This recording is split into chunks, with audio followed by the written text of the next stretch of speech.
Ginger Feed presents 10 Scary Movie Theories. Number 1. A cute children's character that is actually something terrible underneath. This one is pretty well known and basically draws parallels between the film and a murder case dubbed the Sayama Incident, where a 16-year-old girl was kidnapped, raped, and murdered. The older sister also committed suicide after the murder. While the movie features no rape and murder, there are interesting parallels between the case and the film that lead to the only conclusion that the cute raccoon dog is the Lord of the Dead. But imagine how much easier death would be if Totoro was the one coming to collect your soul. Seriously, who could say no to that fate? Of course I'll give you my soul for eternal torture, you kawaii bastard. Number 2. So when you end your film on an ambiguous note, people will always comb over it to try and find an answer. They will comb through scripts, commentaries, and come to conclusions like this. The Thing ends with Macready just killing off what we assume is the last of the creature, but here comes Childs. Unsure of each other's identity, they sit down for a drink with freezing to death as a chaser. The theory being that Macready actually gives Childs one of the gasoline Molotov cocktails to drink because maybe the Thing can't taste.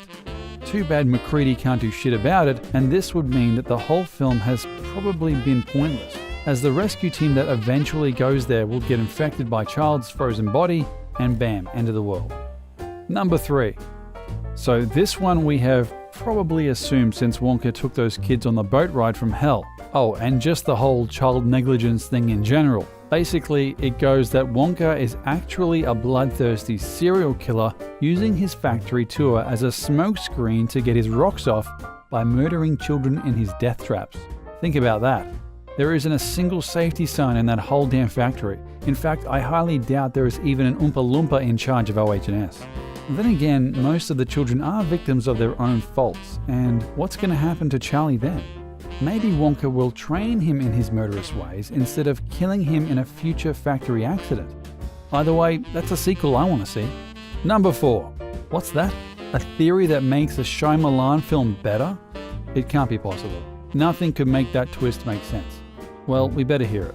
So, you know how the whole aliens invading a planet that is 2/3 water when their one weakness is water is absolutely ridiculous for an advanced species who have mastered intergalactic travel? Well, what if they are actually demons from hell? It makes some sense with the spiritual overtones throughout the film and would have been perhaps an even better twist than the one we got. Maybe it's holy water that they are allergic to and Mel blessed all those glasses. Makes sense, right? Plus, demons are much scarier than aliens who can't work out not to invade a planet full of acid. But it does raise the question over why the demons decided to use crop circles and why none of them were pentagrams. Number 5. How can that little garbage robot possibly be scary? Look at his cute little eyes and the way he collects junk. What's the worst he could possibly have done? How about murdered all the other Wall-E units to protect his junk collection? That's right. This theory believes that Wall-E is defective and that's why he saved some items instead of crushing them. And as to why he's the only unit left working, he murdered the others because they wanted to destroy his trash pile. Imagine a prequel where Wall-E is stalking and collecting body parts off all the other units just so he can finish his vintage Star Wars figure collection. Then again, hundreds of years of sorting through people's used condoms and unsold Jar Jar Binks Pez dispensers would drive anyone to murder. Number 6. Get your tinfoil hats ready because this one is going to drag you kicking and screaming into the conspiracy zone whether you like it or not. Apparently, we never went to the moon. Nope, it was all on a film set a la Capricorn 1, and the director of this grand charade was none other than Stanley Kubrick. Crazy, you say? Well, not if you see his clear confession littered throughout The Shining. This includes Danny's Apollo 11 sweater, the creepy twins being a reference to the Gemini spacecraft, and the carpet pattern being the same as the rocket's launch pads. Oh, and all work no play, which actually is A11, not the word all. Get it? So it's all really super convincing that this random stuff is connected to Apollo 11, if you look at it in just the right crazy way. This one is scary just because it will make you question everything you thought you knew. Number 7. What do you mean the darkest Toy Story film is actually a retelling of the Holocaust, just with children for Nazis and aliens for allied nations fighting to save them? Yes, this dark as black theory states that Andy represents the nations giving up the toys, who represent the Jewish people, to a daycare, which represents a concentration camp. Oh, and the whole incinerator ending thing plays a large part in the theory as well. But the alien toys rescue them, so they are of course the Allied nations coming to kill Hitler. Lotso. But maybe it's all just coincidental. I mean, it's not like they try to hide in the attic like Anne Frank's family or anything. Oh wait. Moving on. So, in summary, aliens are the United States, Woody is Jewish and wears a star, and a pink fuzzy bear is a genocidal maniac and mustache enthusiast. Number 8. So, you know how the Terminator films are chronologically fucked up and how Skynet seems like it should have been able to wipe out the resistance easily?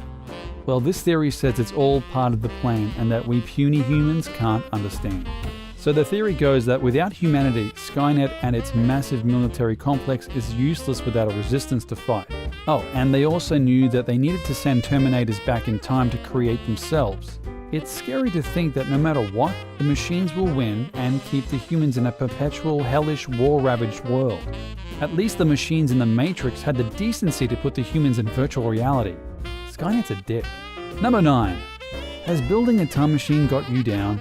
Selling off your fortune and being the town laughingstock giving you the blues?